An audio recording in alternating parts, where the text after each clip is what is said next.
Tara mga boss, subukan naman natin gumawa ng napakasarap na avocado ice cream with cashew nuts. Apat na ingredients lang ang kailangan.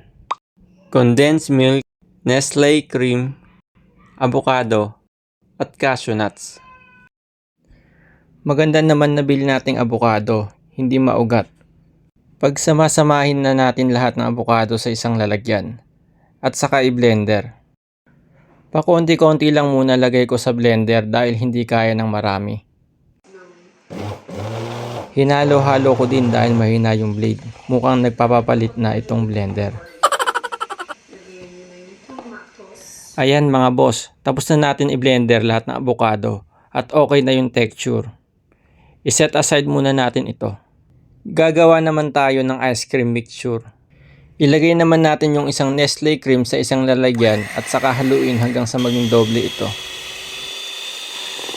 Gumamit na ako ng hand mixture para mabilis. Ayan, thick na yung consistency. Ilagay naman natin yung condensed milk, avocado, at cashew nuts. Haluin lang natin ulit ito. Ayan mga boss, thick na yung consistency nito. Pwede na natin i-transfer sa isang lalagyan at i-frozen natin ito overnight. Ito na ang favorite part ko, ang tikiman time. Maglalagay lang ako ng fresh avocado at tinurog na cashew nuts para aesthetic mga boss.